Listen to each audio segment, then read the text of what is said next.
அஸ்ஸலாமு அலைக்கும் வரஹ்மத்துல்லாஹி தஆலா வபரகாத்துஹு. அல்லாஹ்வின் நல்லடியார்களே, எல்லாம் அப்படி சிரிச்ச முகத்தோடு உட்கார்ந்துருக்கு. ஆமீன். இன்றைக்கு பிறை 9வது ரமலான். ரொம்ப நெருக்கி வந்துட்டோம். கணக்கு பண்ணாக்கா இன்னும் ஒரு 15-16 நாள் தான் இருக்கு நம்ம லைலத்துல் கத்ருக்கு. அந்த மாதிரி நெருங்கி வந்துட்டோம். நம்மளுடைய அமல்களை எல்லாம் அல்லாஹ் ஏற்றுக்கொள்வானா. இன்றைய தலைப்பு ஒரு இஸ்லாத்துக்கு ஒரு பெரிய அடிக்கல், அதாவது கான்கிரீட் மாதிரி உள்ளது. நம்மளுடைய சில சகோதரர்லாம் தவறிட்டாங்க இந்த தலைப்பை கேட்கறதுக்கு. ஒரு சில பேர் மேபி ஷாப்பிங் போயிருப்பாங்கன்னு நினைக்கிறேன். அதனால ஜிஹாத்னா என்ன சார்? அதாவது போர் செய்வது, போராட்டத்தில் இருப்பது, அல்லாஹ்வின் பாதையிலே நடப்பது. இந்த டாபிக் எல்லாம் பேசணும்னா அதுக்கு சில ஆதாரங்கள் வச்சுக்கணும். சும்மா நம்ம பேச முடியாது. தஃப்சீர் இப்னு ஹய்யிம்ல சொல்லப்படுது 4 குறிப்புகள்.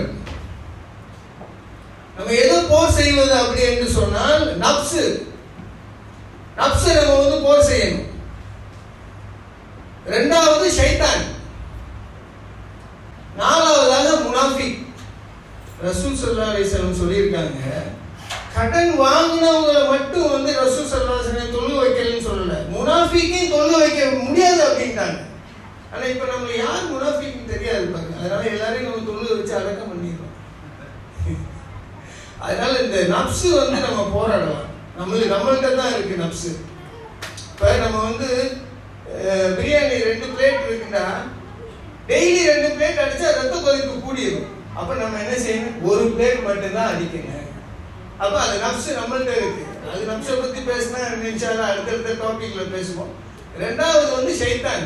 ஷைத்தான் நம்ம கண்ணால பார்க்க முடியாது.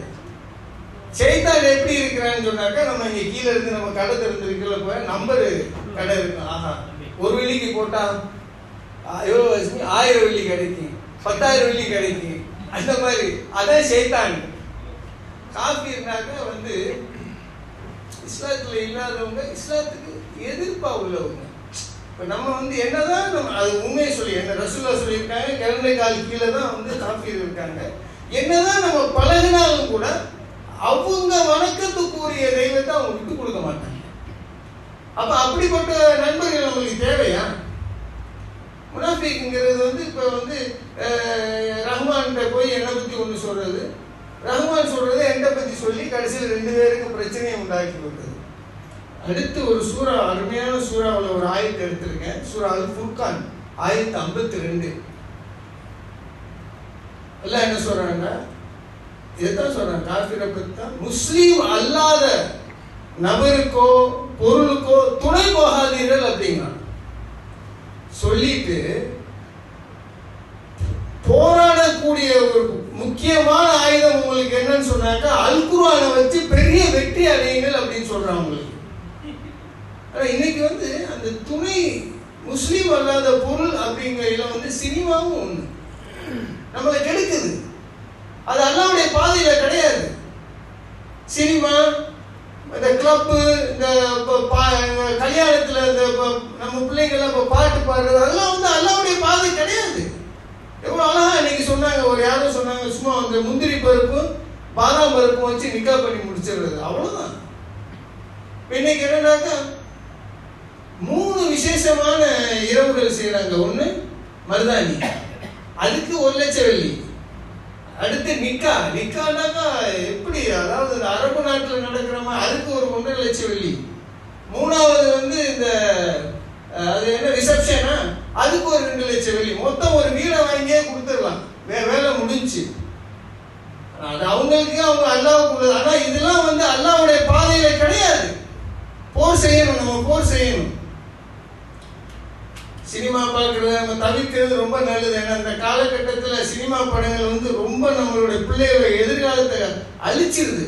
அதே மாதிரி ஆங்கிலேயர்களுடைய உணவு வாங்கி சாப்பிடாதீங்க. அதான் சொல்ற பாருங்க, இஸ்லாம் இல்லாத பொருளுக்கோ நபருக்கோ துணை போகாதீர்கள்.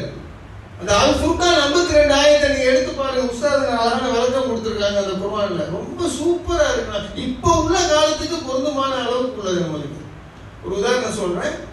சுருக்கிடுறேன் நான். உமர் ஹத்தாப் வந்து பாலஸ்தீனை கைப்பற்றிட்டாங்க. பாலஸ்தீன்னாக்கா இப்போ அந்த இருக்குல்ல, இப்போ நம்ம பாலஸ்தீன், அதுக்கு பேர் ஜெருசலம் அந்த காலத்தில். அப்போ அவங்க வந்துகிட்டு இருக்கையில அந்த நாடை கைப்பற்றிட்டாங்க. கைப்பற்றையில் லொஹூருடைய வக்து வந்துருச்சு. அப்போ சிப்பாய்கள்லாம் சொன்னாங்கன்னா, கலிஃபா நீங்கள் வந்து கிறிஸ்தாலயம் தான் சர்ச்சு, அதில் நீங்கள் சுத்தம் பண்ணிட்டு தொழுங்கலாமா அப்படின்னு. வேணான்ட்டாங்க. வெளியில் இதை விரித்து நம்ம சுப்ராவை விரித்து வெளியில் தொழுதுட்டாங்க. காரணம் என்னன்னா, அந்த அளவுக்கு அவங்களுக்கு அல்லாஹ்வுடைய பாதையில் அவங்களுக்கு ஈமான் வலுவாக இருந்திருக்கு. இன்றைக்கு சரித்திரத்தில் எடுத்து பார்த்தாக்கா ஒவ்வொரு ஹத்தாப் வந்து இதுல சர்ச்சில் தொழுக வேண்டும். அப்ப நம்மளுக்கு எவ்வளவு ஆதாரம் இருக்கு பாருங்க. அவர் தொழுதுருந்தாருன்னா எவ்வளவு அசிங்கமா இருந்திருக்கு. இன்றைக்கு பாருங்க, அவன் என்ன சொல்றான், கோயிலுக்கு போகலாம். கோயிலுக்கு எதுக்குடா போற, பார்க்க போகலாமா, ஆனா எதுவும் செய்யக்கூடாது. இது என்னது, உமருடைய ஒரு சின்ன உதாரணத்தை எடுத்தா போதுமே. கோயிலை பார்க்கறதே தப்பு, அப்புறம் என்ன போறதுல என்ன இருக்கு. அடுத்து பாருங்க, உமர் அப்துல் அசீஸ் அவங்க வந்து இந்த இவங்களுடைய வழியில வந்தவங்க தான். உமர் ஹத்தாபுடைய வழியில வந்தவங்க. தன்னுடைய மனைவி வந்து காசு மாலை, அதாவது நெக்லஸ் போட்டுருக்கிறத என்ன சொன்னாங்களா, பைத்துல் மாலை கொடுத்துருங்க அப்படின்னா. யாராவது கொடுப்பாங்களா? இப்ப என்னுடைய நானே சூறா தலைவராக இருக்க மனைவிட்ட கொண்டு கொடுண்டா கொடுப்பாங்களா? அந்த மாதிரி காலகட்டத்தில் வாழ்ந்துட்டு அவர் வஃபாத்துக்கு பிற்பாடு கூட வந்து அந்த மனுஷியோடைய தம்பி கேட்டாங்களாம், பைத்துல் மால்ல இருந்து நான் உங்களுக்கு எடுத்து கொடுத்துறேன், வேணான்னு சொல்லிட்டாங்க.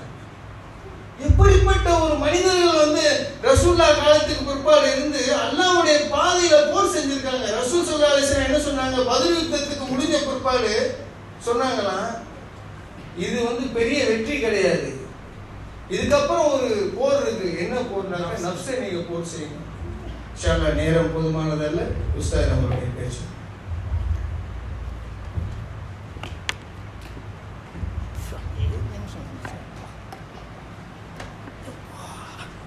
السلام عليكم ورحمة الله وبركاته.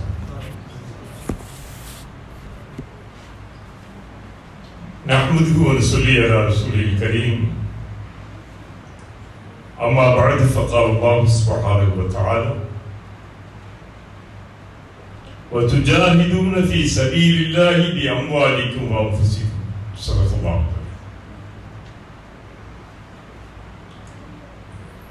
எல்லா புகழும் ஏக இறைவனாம் அல்லாஹ்வுக்கே உரித்து. அந்த ஒப்பற்ற உண்மை இறைவனை உள்ளத்திலே உறுதியாக நம்பிக்கை கொண்டு வாழ்க்கையிலும் அவனுக்கு அஞ்சி அடிபணிந்து வாழ்வோமா. அண்ணல் முஹம்மது ஸல்லல்லாஹு அலைஹி வஸல்லம் அவர்கள் மீதும் அவருடைய வாழ்க்கையை பின்பற்றி வாழ்கின்ற அனைத்து நன்மக்கள் நம்மவர்கள் மீதும் அல்லாஹ்வுடைய அன்பு புரியட்டுமா. அன்பு மிகுந்த அருமை சகோதரர்களே, அன்பு சகோதரிகளே, ஒரு நல்ல அருமையான தலைப்பை நம்முடைய அன்பு சகோதரர் அவர்கள் நமக்கு தந்து அதற்கான ஒரு அடிப்படையும் தந்து விட்டார். ஒரு தலைப்பு இப்பதான் சொன்னாங்க, அவரு எல்லாம் திட்டமிட்டு எல்லாம் பெண் பண்ணி வச்சிருக்காரு. அப்போ அவருடைய தேடல் அதே நேரத்தில் ரொம்ப அற்புதமான முறை. இன்றைக்கு உலக அரங்கத்திலும் முஸ்லிம்களிடத்திலும் தவறாகவே புரிந்து கொள்ளப்பட்ட ஒரு சொல் ஜிஹாத். ஜிஹாத் என்ற சொல் இருக்கிறதே, முஸ்லிம்கள் கூட இன்னும் தவறாகத்தான் புரிந்திருக்கிறார்கள். உலக அரங்கில் இந்த ஜிஹாத் என்ற சொல் மிகவும் ஒரு மோசமான ஒரு நிலையிலே இந்தியாவை பொறுத்தவரை அந்த மதவெறி குழுவுடைய ஆட்சியினுடைய எப்படி சொல்றாங்க, லவ் ஜிஹாத். ஒரு முஸ்லீம் எதுக்கு லவ் ஜிஹாத் என்னவா,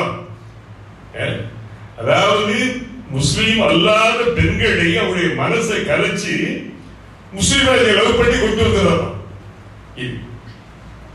அதனால இந்த ஜிஹாத் என்று சொல்லிருக்கிறதே அது பிழையாக தவறாக முஸ்லீம் அல்லாதவர்களாலும் முஸ்லீம்களாலுமே அது புரிந்து கொள்ளப்படுகிறது.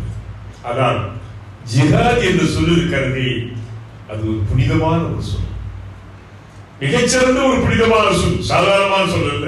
ஜிஹாத் என்றாலே அழகான விளக்கம் சொன்னாங்க. ஜிஹாதி என்றாலே முயற்சித்தல், ஒன்றினை முயற்சி பண்ணுவது, முடிஞ்ச அளவுக்கு முயற்சித்தல். என்ன சொல்ல வேண்டும் என்றால் அது ஒரு அறப்பு. இன்னும் சொல்ல வேண்டும் என்றால் அது ஒரு போராட்டம். ஜிஹாத் என்று சொல்லிருக்கிறதே ஒரு போராட்டம், போராட்டத்திற்கான சொல். அது ஒரு பழி சொல்லோ, ஏதோ ஒரு பயங்கரவாதிகள் பயன்படுத்துகின்ற சொல்லார்கள். ஆனால் சில பயங்கரவாதிகள் மாற்றாளிகளுக்கு துணை போகின்ற முனாஃபிக்குகள். முனாஃபிக் யாரு? காஃபிர், யூதன், நஸ்ரானி. முனாஃபிக் யாரு? பார்த்தா முஸ்லீமாரே இருப்பான், முஸ்லீமா தொழுவலாம் வருவான். யாரை உள்ளத்தில் என்ன வெளியிலே நாவினாலே அவன் முஸ்லீமாக இருப்பான். குர்ஆனில் சூரா பக்ரா தொடங்கும் போல சொல்லி மனசு பூரா எப்படி இருக்கும்? குஃப்ருல இருக்கு, இஸ்லாத்துக்கு எதிராக. இந்த தமிழ்நாட்டில் பார்த்தீங்களா, அஜருக்கான வேலூர் இப்ளீஸ் ஒருத்தருக்காங்க தெரியுமா? வேலூர் இப்ளீஸ். இன்னும் ஒரு சில பொம்பளை இஸ்லாத்தை அழிப்பதற்காக வேண்டி என்று புறப்பட்டு இருக்கின்ற அரசியல் சங்கி கும்பலுக்காக வேண்டி துணை போகின்றவர் பேர் இப்ராஹிம். இப்ராஹிம் அலைஹிஸ்ஸலாம் எப்படிப்பட்ட பேரு? ஃபாத்திமா. ஃபாத்திமா அலி. அது மாதிரி ஃபாத்திமா பேருனா அலி. எப்படிப்பட்டது? அப்ப இவர்கள் எல்லாம் முனாஃபிக்குகள். என்றால் வெளியில எப்படி இருப்பாங்க? முஸ்லீமாரி துப்பி ஓடுப்பாங்க, தாடி வச்சிருப்பாங்க, எல்லாத்தையும் பார்க்கலாம். நீங்க அவனை பார்க்கலாம். அப்போ காஃபிர்களை விட, யூதர்களை விட, நசராக்களை விட நபிகளால் அதிகம் அஞ்சியது பயந்தது யாருக்கு? முனாஃபிக்கு பெயர்கள். பாம்பு தெரியும், பாம்பு கடிக்கிறது தெரியும், சேடு கொட்டுன்னு தெரியும், கழுத என்ன செய்யும்? உதைக்கின்னு தெரியும், நாய். முனாஃபிக்கு பையன் என்ன செய்வான், என்ன செய்யாது? இவன் என்ன செய்வான்?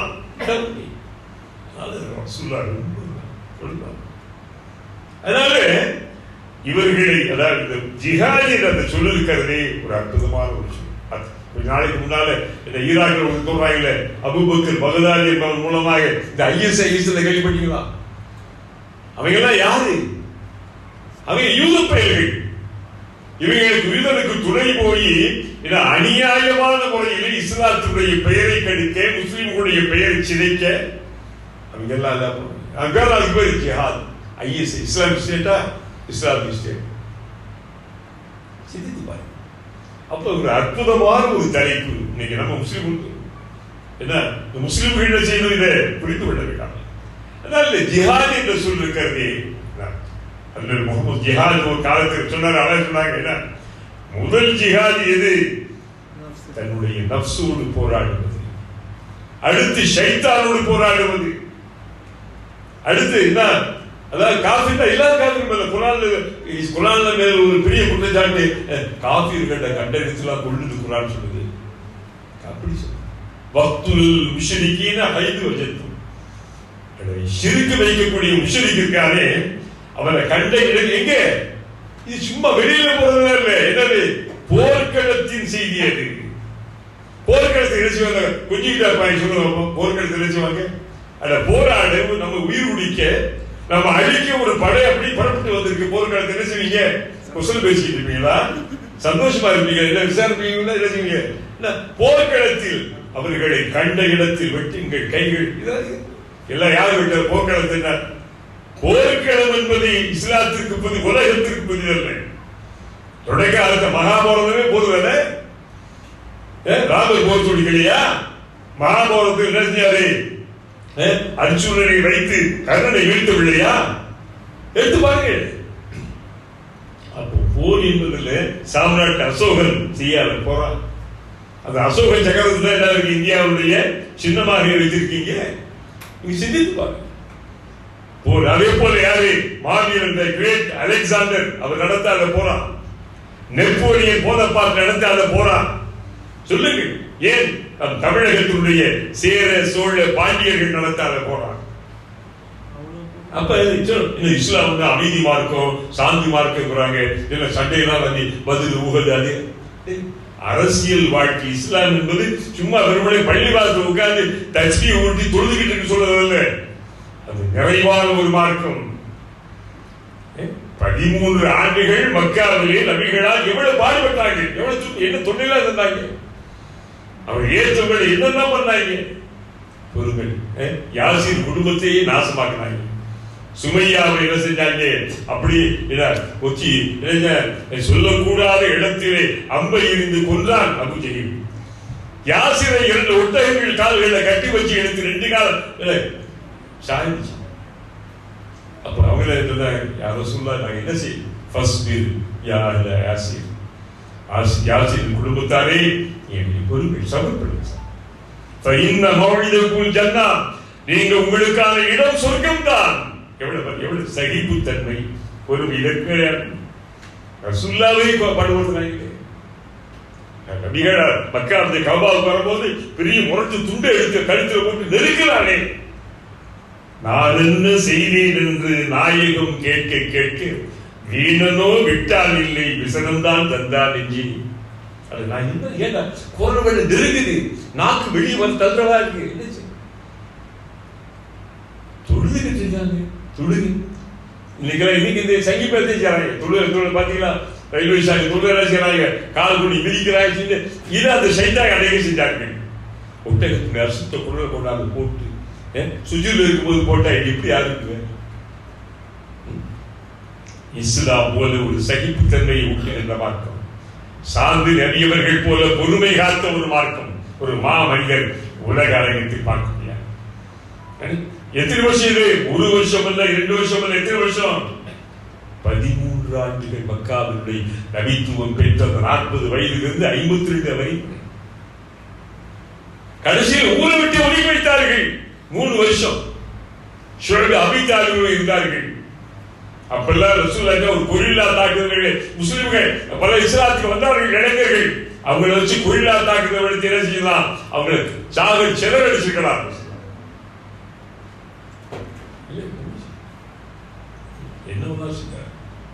எவ்வளவு குளிர் ரசூலுல்லாஹ்.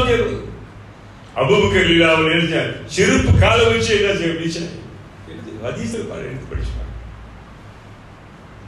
ஆனால் இஸ்லாத்தின் மீது எவ்வளவு பெரிய கடையும் களங்கமும் குர்ஆன்ல வந்து முஸ்லிம் அல்லாதவங்களை காஃபிர்களை பார்த்தா, இந்த காஃபிர் தான் தப்பான சொல்லலைங்க. என்ன சில பேர் அந்த வார்த்தையை ஓரா காஃபிர் சொல்லி ஏதோ தப்பான ஒரு இதா காஃபிர்னால இறைவனை மதிக்கின்றவர்கள், சத்தியத்தை எதிர்க்கின்றவர்கள், உண்மையை புறக்கணிக்கின்றவர்கள் எல்லாமே காஃபி. காஃபி இன்னைக்கெல்லாம் நம்ம சில பேர் அவங்க வந்தாங்க ஓரா காஃபி அப்படி சொன்ன ஏதோ ஒரு பைக் சொல்லி என்ன செய்யறாங்க? அவங்க கேட்கிறாங்க காஃபி. அந்த காஃபியில காஃபின்னு சொல்லாம எப்படி சொல்லுவாங்க? எப்படி சொல்லுவாங்க? யாரு அழகா சொன்னாங்க. எவ்வளவு சில உண்மைகள் சொல்ல தெரியுமா? எப்படி சொல்லுவாங்க? முஸ்லீம் உணவு அந்த காஃபிகள் என்ன செய்யுது? காஃபின்னு என்ன அர்த்தம்? இறைவனை மதிக்கின்றவர்கள், நிராகரிக்கிறவர்கள். முஷ்ரிக்னா இறைவனுக்கு இணை வைப்பவர்கள், இறைவனுக்கு இணை ஷிர்க் வைப்பவர்கள். அப்போ சிலர் இந்த முஸ்லிம்கள் மீது ரொம்ப பிழை இருக்கிறது. அவருடைய வாழ்க்கை நெறிமுறைகள் சில பேரை பாத்தீங்கன்னா அவங்க பாத்தீங்கன்னா எல்லாம் தாடி தலப்பா துப்பாலாம் போடுவாங்க, பாவனை மாதிரி கீழே வர தூக்கும். என்ன ஆயிரும்? அவங்க பார்த்தா என்னமோ யாராவது என்ன மிரட்டுகின்றவர் ஒரு முஸ்லீமாக இருக்க மாட்டேன் சொல்ல சொன்னாங்க. மற்றவனுக்கு அச்சுறுத்தலாகவோ மிரட்டலாகவோ எவன் இருக்கிறானோ அவன் முஸ்லீம் அல்ல. பார்த்தா பயம் ஊரும் மீச பூரா என்ன மீசை பூரா அப்படின்னா மீசை இங்க உழவு அவ்வளவு. சில நம்ம உண்மையை யோசிச்சு பாருங்க, அவங்களை பார்த்தா பார்த்தா அப்படி இருக்கும், நமக்கே ஒரு பயம் வரும். எடுத்து சில பேர் பாருங்க ஒரு போக்கு இவ்வளவு கட்டிருப்பாங்க. இதை கரண்டி கீழே போக கூடாது. அதுக்காக முட்டிக்கால முழங்கால வரைக்கும் போனா நீ தூக்கி கட்டி இருப்ப. நீ பார்த்து அதாவது நீ புரிஞ்சு கொள்ள வேண்டும். அதாவது மற்றவர்கள் நம்மை பற்றி பிழையாக தப்பாக தவறாகுவதற்கு நாமே காரணமாயிட்டா சொல்லிக்க இல்லையா? வெளியில் பார்த்தாங்க அபூபக்கர் பகுதாதி தான் மாஷா அல்லாஹ் எப்படிப்பட்ட இடம். அப்போ பாருங்க இவன் மற்றவனுக்கு ஒரு யூதன் என்ன இஸ்ராயலுக்கும் அமெரிக்காவுக்கும் துணை போய் அவங்க என்ன செஞ்சான்? ஒரு எவ்வளவு பெரிய கொடூரமான பேரை உண்டாக்கினா தெரியுமா? ஜிஹாத். அதான் ஜிஹாத். எது ஜிஹாத் சொல்லுங்க? அப்ப 13 வருஷம் மக்காவிலே இருந்து சகிப்புத்தன்மை கொடுத்து கடைசியில யாரும் இருக்கவும் ஆகிறாங்க. அப்போ நபித்துவம் பெற்ற 5ஆம் ஆண்டு சில சகாபாக்கள் இருந்தாங்க. யாரும் சொல்லலாம் அங்க ஒழுங்கா துழுக முடியல. யாரும் சொல்லலாம் ஒழுங்கா துழுக முடியல. குரானை கூட நீங்க தர அந்த குரானை பத்தி கொஞ்சம் இறங்கி இருக்கு, அதை வச்சு நான் ஓத முடியல. எங்கேயா வெளியே போயிருங்க. அப்படியா? அப்ப நீங்க எத்தியோப்பியா அபிசினியா இருக்கு, அபிசினியாவுக்கு போங்க. எனக்கு நல்ல நல்ல மன்னர் இருக்கிறார், அவரே நஜாஷி அபிசினா அனுப்பிச்சார். என் அன்பு பெருமக்கள், அதன் பிறகு தான் பிறந்த நாட்டில் ஊரிலேயே வாழ முடியாத நிலை. அது வரலாற்று எடுத்து பார்க்க.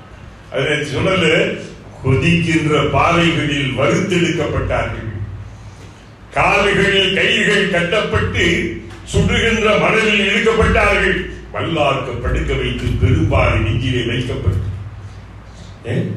இரவிலே பிறந்த மேனியாய் பச்சை மரத்தில் கட்டி வைத்து அங்கே சவுக்கால் அடித்தார்கள், சாட்டையால் சுடிக்கிறார்கள். கறி கலந்து விழுந்த போது துடித்த துடிப்பு தெரியவில்லை.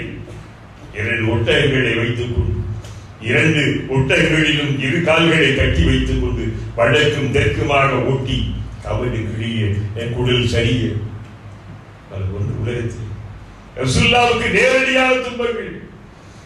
எந்த அளவுக்கு இனி இங்க இருந்த முகமது கொன்று விடுங்கள், அவரை கொண்டுட்டு வரவங்க எப்படி 100 ஒட்டகம். அன்பு, அமைதி, சாந்தி, பொறுமை தான் ரசூலுல்லாஹ் கொடுத்தார். அதன் பிறகு மதீனாவுக்கு போறது ஒரு ஆட்சி கிடைக்கிறது. பத்ர், உஹது, கந்தக்கு மற்ற எல்லாமே எங்க நடந்தது? எங்க நடந்துச்சு? ஆட்சியும் அதிகாரம் வந்து விட்ட பிறகு ஆட்சியாளராகிவிட்டார். இங்கே ஒரு ஆன்மீக தலைவர் மக்காவில். மதீனாவில் யாரு? ஆன்மீக தலைவர் மட்டுமல்ல, ஒரு ஆட்சியாளர், ஒரு அரசின் அதிபர். அவருக்கு சில பொறுப்பு இருக்கு. இன்னைக்கு இஸ்லாத்தின் மீது சொல்லுகின்ற மிகப்பெரிய குற்றச்சாட்டு தெரியுமா? இஸ்லாம் அமைதியை போக்குது, ரொம்ப அமைதியா. ஆனா இத்தனை போர் நடந்திருக்காங்க. போர் அவங்களா உண்டாக்குறீங்க. பதில் இருந்து என்ன? ரசூல்லா மக்கா போய் தாக்கியா பதில் இருந்துச்சு? எங்க இருந்து? அங்கிருந்து வந்தாங்க 200-300 கிலோமீட்டருக்கு அப்பா வந்து அடிக்க வந்தாங்க. அப்ப வேற வழியில் இருந்தவங்க எது தற்காப்பு இருந்தாங்க. ஜிஹாத் என்பது, ஜிஹாத் என்பது ஒரு தற்காப்பு. உஹது அப்படித்தான். உஹது மதீனாவில் நடந்தது. அதனால இந்த ஜிஹாத் என்ற வார்த்தை இருக்கு. அல்லாஹ் சொல்றார், துஜாஹிதூன ஃபீ சபீலில்லாஹி பி அம்வாலிக்கும் வ அன்ஃபுசிக்கும். உங்களுடைய பொருள்கள் மூலமாக, உங்களுடைய உயிர்கள் உடைமைகள் மூலமாக அல்லாஹ்வுக்கு நீங்க ஜிஹாத் செய்யுங்கள். ஜிஹாத் என்ன? அசத்தியத்தை எதிர்ப்பது ஒரு ஜிஹாத், அநியாயக்கார ஆட்சியாளர்களை எதிர்த்து போராடுவது ஒரு ஜிஹாத், அஃதலுல் ஜிஹாத். அநீதி இழைக்கிறான், அநியாயம் பண்ணிக்கிட்டு இருக்கான், அவனை எதிர்த்து அவர்கிட்ட பேசுவது எப்படி? அங்க போய் ஊமையா இருக்க கூடாது, எடுத்து கேட்கணும்.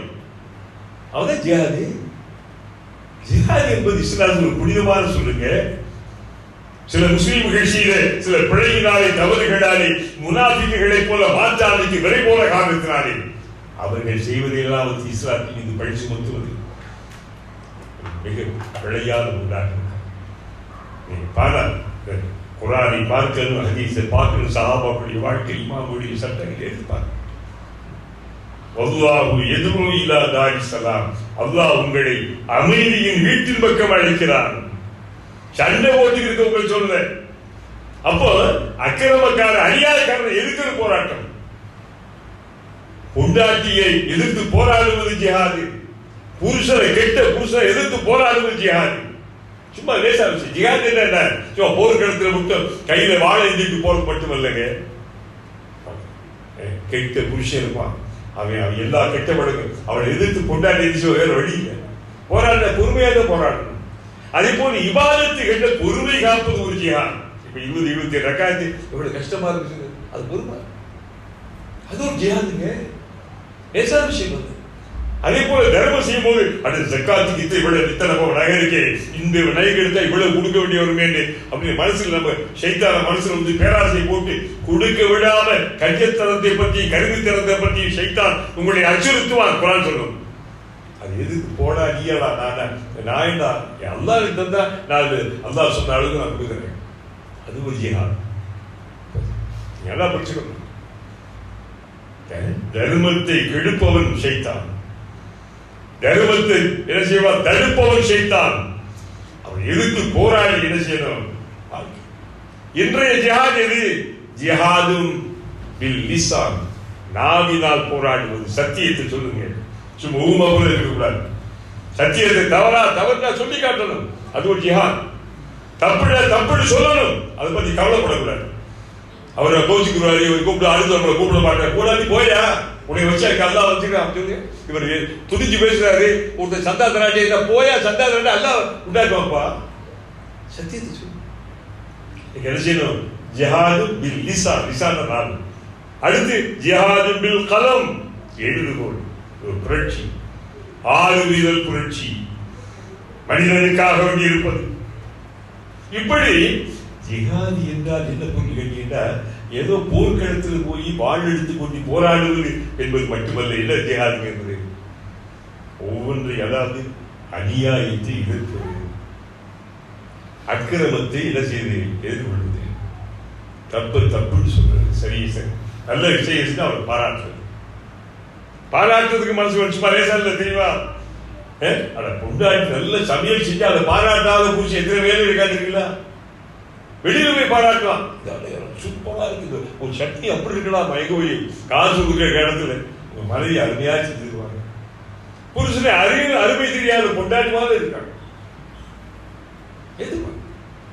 என் இனியவர்கள் அன்பு பெருமக்கள், இதை பத்தி அவர் சொன்ன மாதிரி ஏராளம் போனோம். அதனால இருந்து ஷைத்தானை எதிர்த்தல்ல, நம்மை நாம் எதிர்த்து போராடுவதால் முதல் ஜிஹாத். நாம் என்ன நினைக்கிறோம்? ஒவ்வொருத்தரும் நினைக்கிறான், நான் செய்வது சரிதான், நான் பேசுவது சரிதான், நான் நடக்கிறது சரிதான். இல்லை, எது சரி, யார் சரி என்பதை தீர்மானிப்பவன் யார்? இதயங்களை பார்ப்பவன், உள்ளங்களை புரட்டுகின்றவன், யாவும் கல்வி. அதாவது கடைசி நல்ல முடிவு யாரு கிடைக்கும் தெரியுமா? முத்தகைகள்.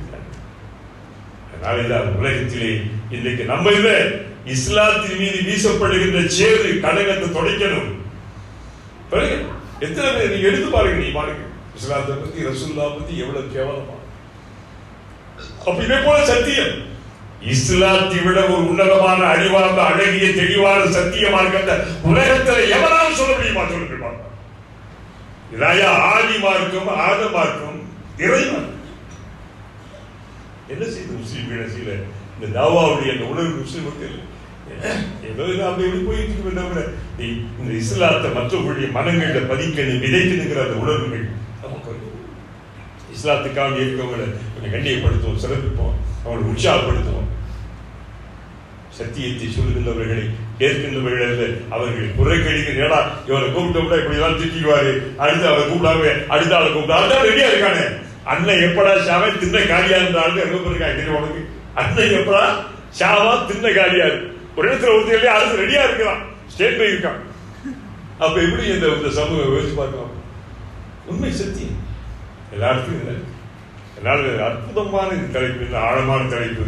என்ன இன்னும் இதை பத்தி நிறையா சொன்னா ரொம்ப சிறப்பா இருக்கும், அல்லாஹ் போதுமானது. அதனால ஜிஹாத் என்பது ஒன்று என்ன, தன்னுடைய நஃப்ஸோடு நம்மோடு போராடுவோம், சரிபடுத்துறது வரணும். இந்த போராட்டம் நம்மளை சரிபடுத்துது, பண்படுத்துது.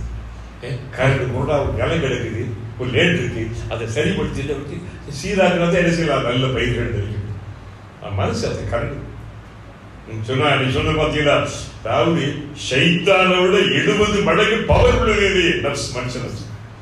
ஷைத்தானுக்கு பவர் சூப்பர் பவர் அவனுக்கு. எந்த அளவுக்கு? அல்லது சுந்தூரினார் குரான் சொன்னார்.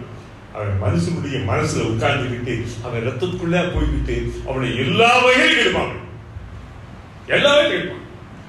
அவனோட எது நப்சு எதிர்மடங்கு 70 மடங்கு நப்சோடு போராடுவோம், ஷைத்தானோடு போராடுவோம், முனாஃபிக்கோடு போராடுவோம், காஃபிரோடு. காஃபிரோட சும்மா சண்டை போடுறவங்க சொல்லல, சத்தியத்தை சொல்ல ஆங்காங்க செய்து கொண்டிருக்கிறாங்க. ஆனா எல்லாருக்கும் யாரும் இருக்கணும், லா ஹவுல வலா குவத்த இல்லா பில்லாஹ். சோமனத்தின் ஒரு பொக்கிஷம். அதை நாங்கள் நல்லது செய்தாலும் தீமை விட்டு நீங்க யாருடைய துணை வேண்டும்? மகத்தான மாபெரும் வல்லவராம் அல்லாஹ்வின் துணை இல்லாமல் அல்லாஹ் அப்படிப்பட்ட ஒரு பாக்கியங்களை பேசுகிற எனக்கு கேட்கிற உங்களுக்கு பார்க்கிற சகோதரிகளுக்கு அல்லாஹ் தருவானாக.